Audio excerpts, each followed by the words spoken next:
तो देखो बच्चों, अपना जो यूनिट चल रहा है, और ये यूनिट है क्या, मेटलर्जी।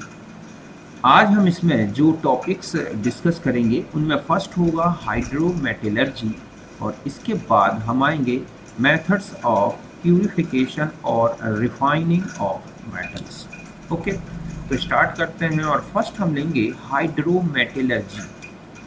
देखो बच्चों, हाइड्रोमेटलर्जी एक ऐसी मेटल एक्सट्रैक्शन प्रोसेस है जिसमें किसी भी मेटल का जो एक्सट्रैक्शन है, ठीक है, वो एक्वस मीडियम में किसी रिड्यूसर के थ्रू डिस्प्लेसमेंट प्रोसेस द्वारा कंप्लीट होता है। समझ गए ना, मतलब मेटल का एक्सट्रैक्शन एक एक्वस मीडियम में होता है, इसलिए इसको बोला गया है hydrometallurgy. Means when metal is collected or extracted from the ore by application of leaching by using reducing agent through displacement method in aqueous medium। बात समझ गए ना, कि इसमें जो मेटल का एक्सट्रैक्शन है वो एक लीचिंग मेथड यूज होगी, जिसमें हम ओर को लीचिंग एजेंट में डिसॉल्व करेंगे और फिर एक रिड्यूसिंग एजेंट का यूज करेंगे, जो कि उस लीचिंग एजेंट के साथ बने हुए मेटल के कॉम्प्लेक्स में से मेटल को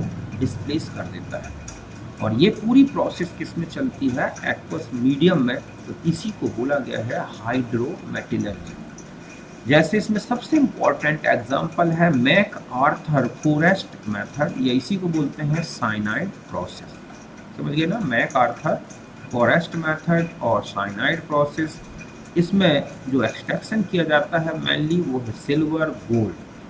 बात समझ गए ना, मैक आर्थर फॉरेस्ट मेथड से सिल्वर और गोल्ड का एक्सट्रैक्शन किया जाता है इनके ओर से, या फिर इनके जो नेटिव ओर हैं उनसे। तो देखो बच्चों, सपोज ये एक ओर है जिसमें सिल्वर हो या गोल्ड हो अपने सल्फाइड के फॉर्म में जो ओर में प्रेजेंट है, ठीक है। तो इस पूरे ओर को, चाहे वो सिल्वर सल्फाइड हो या गोल्ड का सल्फाइड हो, इस पूरे ओर को उठा के NaCN में डिसॉल्व कर दिया जाता है।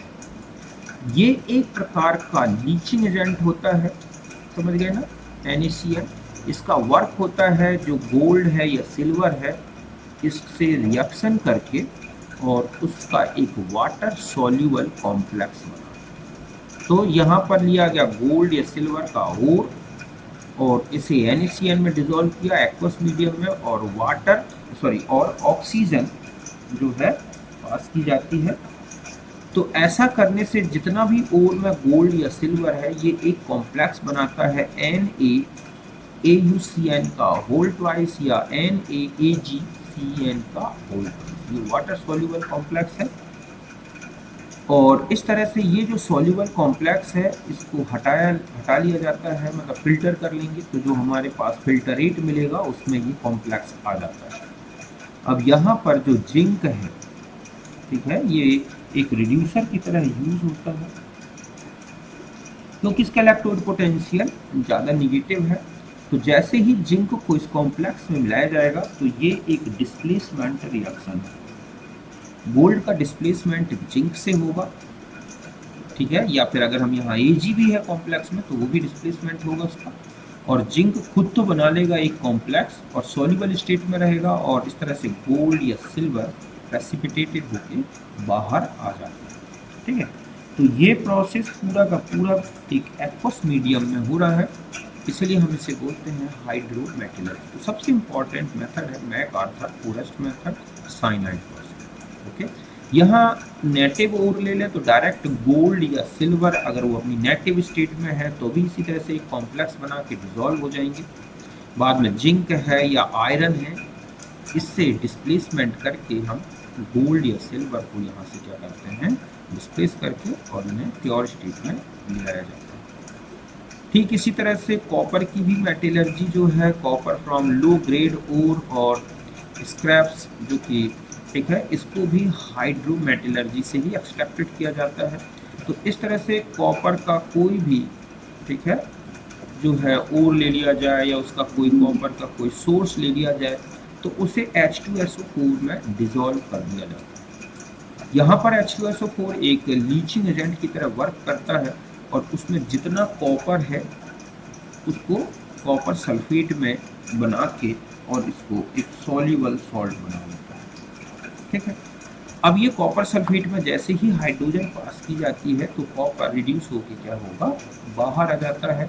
और इस तरह से हम कॉपर के जो लो ग्रेड का ओर है या स्क्रैप्स हैं जिनमें कम अमाउंट में कॉपर था, उनसे इस तरह से कॉपर को निकाल लिया जाता है। तो ध्यान रखें कि ये मेथड तब यूज़ होती है मेनली जब एक तो जो मेटल है वो कम रिएक्टिव हो, जो कि वाटर से कोई रिएक्शन ना करे। दूसरा है ओर में ये बहुत ही कम कंसंट्रेशन में होता है, तब ये मेथड यूज़ की जाती है, जैसे गोल्ड है, सिल्वर है। ठीक है, तो ये अपने ओर्स में बहुत ही कम अमाउंट में होते हैं, तो इसे नॉर्मली इसी लीचिंग मेथड से अच्छी तरह से डिज़ोल्व करके और इस तरह से एक्सट्रैक्टेड करते हैं। ये था लीचिंग। अब हम आ जाते हैं इसके बाद जो है वो है प्यूरिफिकेशन और रिफाइनिंग ऑफ मेटल्स। तो देखो बच्चों, ये जो मेटल्स एक्सट्रैक्टेड किए जाते हैं, चाहे वो कोई भी प्रोसेस रही हो रिडक्शन की, ठीक है, चाहे वो स्मेल्टिंग हो और चाहे मैकआर्थर फोरेस्ट मेथड हो या कोई भी प्यूरिफिकेशन, ठीक है, एक्सट्रैक्शन की जो मेथड है, उसमें से जो मेटल बाहर आता है वो 100% प्योर नहीं होता। उसमें दूसरे मेटल की इम्प्योरिटीज़ हो सकती हैं, इसके अलावा फ्लक्स हो सकता है या रिड्यूसर हो सकता है, और भी हो सकते हैं, अदर एलिमेंट्स हो सकते हैं। तो इस तरह से उनमें मेटल, नॉन मेटल, फ्लक्स या इम्प्योरिटी जो भी है वो होते हैं।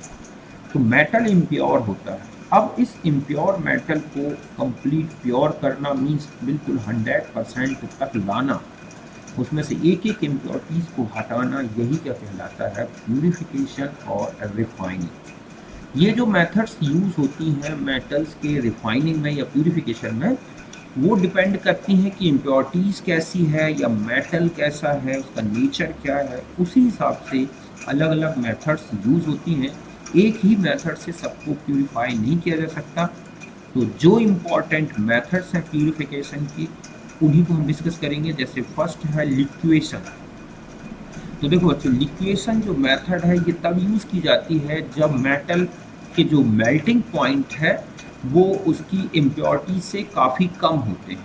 समझिए ना, मतलब जो मेटल है जिसको हमें प्योर करना है, तो उस मेटल का जो मेल्टिंग पॉइंट हो वो काफ़ी कम हो और जो इम्प्योरिटीज़ मिली हैं उनकी जो मेल्टिंग पॉइंट है थोड़ा हाई हो, तब इस मेथड का यूज़ किया जाता है। जैसे कि पीवी है, एसएन है, जीए है, इनका प्यूरिफिकेशन इसी मेथड से किया जाता है। इसमें मेथड को, इम्प्योर मेथड को एक स्लोपी सरफेस में हीटेड किया जाता है, इतना कि वो मेटल पिघल जाए। तो ऐसा होने से जो मेटल है वो पिघल के तो बाहर आ जाता है मेल्ट में, प्योर स्टेट में, जबकि इम्प्योरिटीज़ जो है मेल्टेड नहीं होती, वो सॉलिड फॉर्म में रह जाती है। और इस तरह से लिक्विएशन मेथड से हम पीबी, एसएन, जीए, इस तरह की जो लो मेल्टिंग पॉइंट वाली मेटल्स हैं उनको प्यूरिफाई करते हैं। बात समझ रहे हैं। फिर आती है दूसरी मेथड है डिस्टिलेशन। डिस्टिलेशन में ये मेथड तब यूज़ की जाती है जबकि जो मेटल्स हैं उनके बॉइलिंग पॉइंट काफ़ी कम हो और इम्प्योरिटीज़ के बॉइलिंग पॉइंट काफ़ी ज़्यादा हो। ठीक है, जैसे कि जिंक है, कैडमियम है, एचजी है, ऐसे लो बॉइलिंग मेटल्स हैं, इनको अगर हीट किया जाए तो ये डायरेक्ट बॉइलिंग पॉइंट के बाद वेपर में चेंज हो जाते हैं अच्छी तरह से, जबकि इम्प्योरिटी सॉलिड स्टेट में रह जाती हैं, वो वेपोराइज्ड नहीं होती। तो ये लिखा है कि impure metal having low boiling point like zinc है, कैडमियम है, जी are purify this method. Impure metal लिया, इसको हीट किया बॉइलिंग पॉइंट तक, तो ऐसा करने से मेटल वेपोराइज्ड हो जाता है, इम्प्योरिटी नॉन वॉलेटाइल रहती हैं। इस वॉलेटाइल या कहें कि जो वेपर है मेटल की, उसको बाद में कंडेंस करके प्योर मेटल को एक्सट्रैक्टेड कर लिया जाता है। ये है डिस्टिलेशन। फिर तीसरी मेथड आती है पोलिंग। तो पोलिंग मेथड मेनली कॉपर के एक्सट्रैक्शन में यूज़ होती है। इसमें पूरे मेटल को मेल्टिंग, ठीक है, मोल्टेन स्टेट में लिया जाता है और ग्रीन लॉक्स वुड, ठीक है, लॉक्स ऑफ वुड मतलब बैम्बू, इस तरह के ग्रीन लॉक्स से अच्छी तरह से स्टरर किया जाता है। ऐसा करने से क्या होगा कि जो ग्रीन वुड है उसमें हाइड्रोकार्बन होता है जो एक अच्छा रिड्यूसर है, वो मेटल के ऑक्साइड को मेटल में रिड्यूस कर देता है। ठीक है, यही लिखा है कि this method used to purify a metal that has its oxide as impurity like as Cu and Sn। बात क्लियर है कि इस मेथड से ऐसे मेटल्स को प्यूरिफाई किया जाता है जिनमें उसी मेटल के ऑक्साइड्स इम्प्योरिटी के फॉर्म में होते हैं। तो इसमें क्या करते हैं कि molten metal is stirred with green logs of wood bamboo, then hydrocarbon of wood means CH4 reduce oxide to metal। तो इसमें पूरे मेटल को अच्छी तरह से जो मोल्टन स्टेट में है इस तरह से ग्रीन वुड से जो है स्टरर किया जाता है, तो जितना ऑक्साइड है मेटल का वो हाइड्रोकार्बन में CH4 से रिड्यूस होके, ठीक है, और मेटल में चेंज हो जाता है और इम्प्योरिटी इस तरह से एक स्कम बना के बाहर आ जाती है, झाग बना के सरफेस पे आ जाती है जिन्हें हटा दिया जाता है। तो ये है कूलिंग मेथड। तो इसमें ध्यान रखना है किसका, ठीक है, प्यूरिफिकेशन किया गया है कॉपर का। हर एक मेथड में किस मेटल का प्यूरिफिकेशन किया गया है ये याद रखना है। फिर आता है इलेक्ट्रो रिफाइनिंग, ये सबसे ज़्यादा यूज़ होने वाली मेथड है और mainly Cu, Zn, Fe, Ag, Hg ऐसे जो मेटल्स हैं ट्रांजिशन मेटल्स, ठीक है, तो उनको प्यूरिफाई इस मेथड से किया जाता है। इसमें यह है कि अगर हम किसी भी मेटल का, इम्प्योर मेटल का एनोड और उसी प्योर मेटल का कैथोड बना दें और मेटल के किसी सॉल्ट में इलेक्ट्रोलाइज्ड करेंगे, तो जो इम्प्योर मेटल का एनोड है उसमें जो मेटल है वो ऑक्सीडाइज्ड होता जाएगा कैटाइन के फॉर्म में, और जाके वो कैथोड में क्या होता जाएगा, उसका जो कैटाइन बनेगा एनोड से वो कैथोड में जाके रिड्यूस होता जाता है। ये लिखा है कि Cu, Zn, Fe, Eg, Hg etc. are purified by electrorefining. Pure metal used as cathode and impure metal as anode and electrolyzed in electrolytic solution.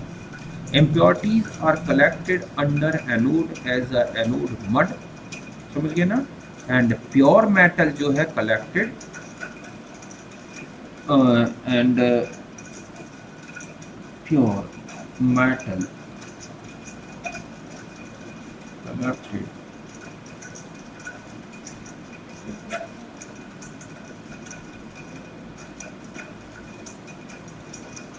collected at cathode।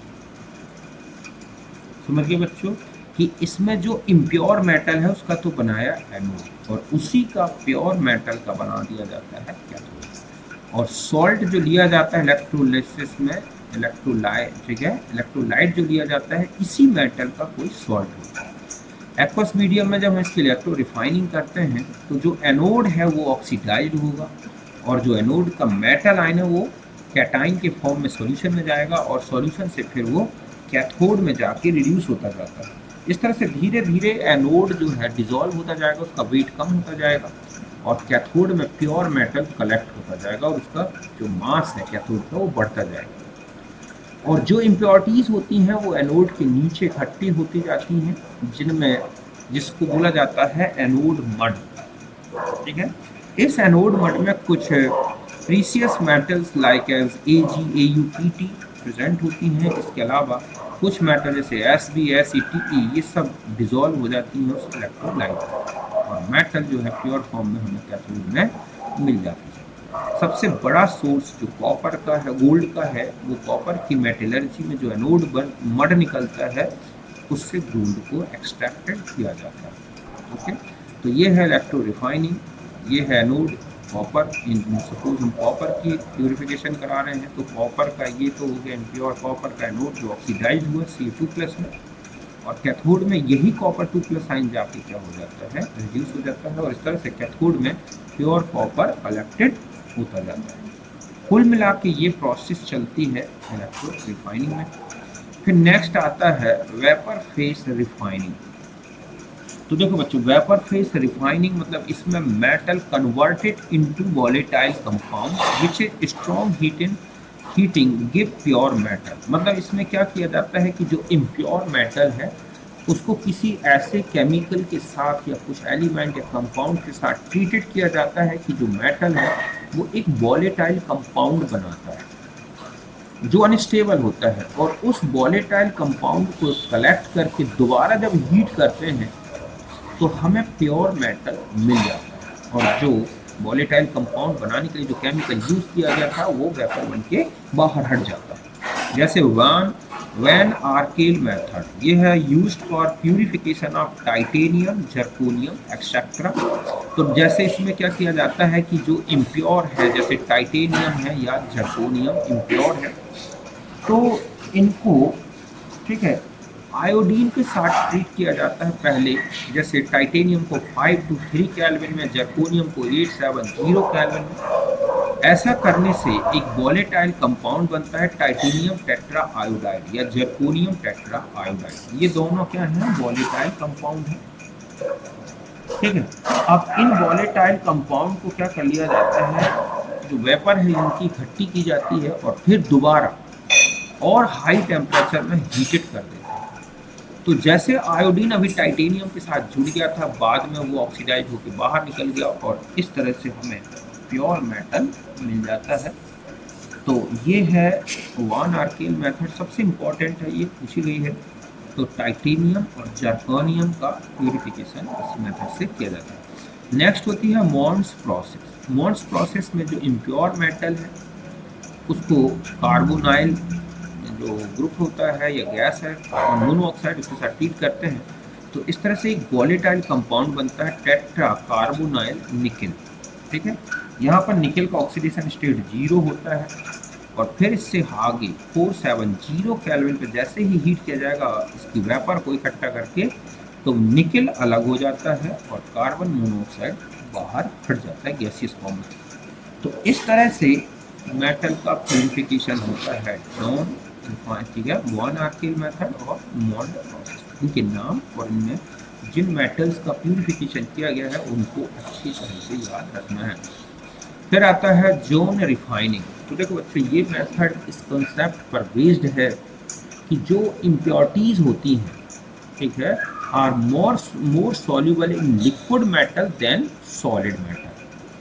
समझ गए ना कि इस मेथड का जो कॉन्सेप्ट ये कहता है कि अगर एक मेटल में इम्प्योरिटीज है तो अगर उसका कुछ पार्ट लिक्विड कर दिया जाए और फिर धीरे धीरे उस लिक्विड को मेटल के साथ बहाया जाए, मतलब मेटल में ही चलाया जाए, तो ऐसे में जो इम्प्योरिटीज हैं वो सॉलिड से निकल के डिफ्यूज होकर और किस में आती जाएगी, लिक्विड स्टेट में, और इस तरह से मेटल को प्योर किया जा सकता है। ये एक प्रकार का फ्रैक्शनल डिस्टिलेशन जैसा मेथड है, तो यही लिखा है।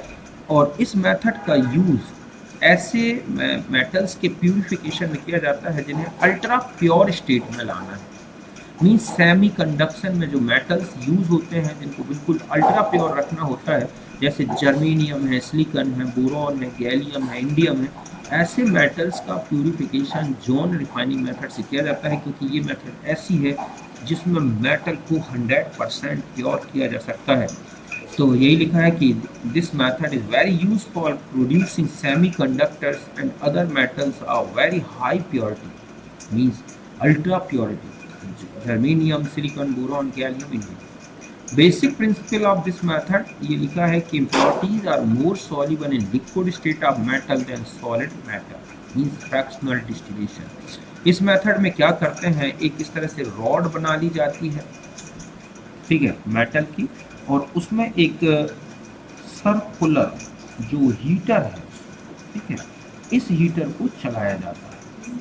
तो ऐसा करने से क्या होगा कि जो मेटल इस हीटर के अंदर आएगा वो तो लिक्विड स्टेट में रहेगा, और जो मेटल हीटर से बाहर निकलेगा वो सॉलिड रहेगा।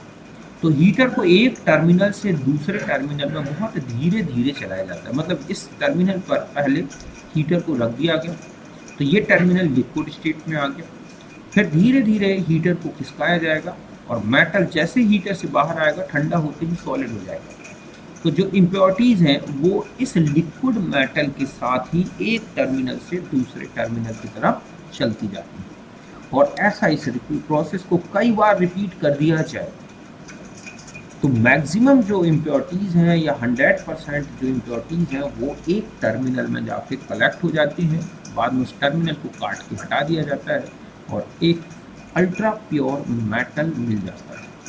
समझ गए ना कि ये एक फ्रैक्शनल डिस्टिलेशन है जिसमें मेटल के लिक्विड स्टेट में जो इम्प्योरिटीज़ हैं वो ज़्यादा सॉल्युबल होती हैं देन उनकी सॉलिड स्टेट से, और इस तरह से मेटल को प्यूरिफाइड कर लिया जाता है। फिर लास्ट बचती है क्रोमेटोग्राफी मेथड। तो देखो बच्चों, क्रोमेटोग्राफी एक काफ़ी बड़ी ब्रांच है, लेकिन हम यहाँ देखें कि पहली बात तो ये अच्छे से ध्यान रखना है कि इस मेथड से मेनली लैंथेनॉइड्स और एक्टिनॉइड्स जो मेटल्स हैं उनका प्यूरिफिकेशन किया जाता है, क्योंकि ये मेटल बहुत ही ज़्यादा प्रॉपर्टी में सिमिलर है। तो नॉर्मल केमिकल मेथड से इनको प्यूरिफाई नहीं किया जा सकता, फिजिकल मेथड से भी सिंपल फिजिकल मेथड से नहीं कर सकते, क्योंकि इनमें काफ़ी सिमिलर है मेल्टिंग बॉइलिंग पॉइंट। तब इस मेथड का यूज़ होता है।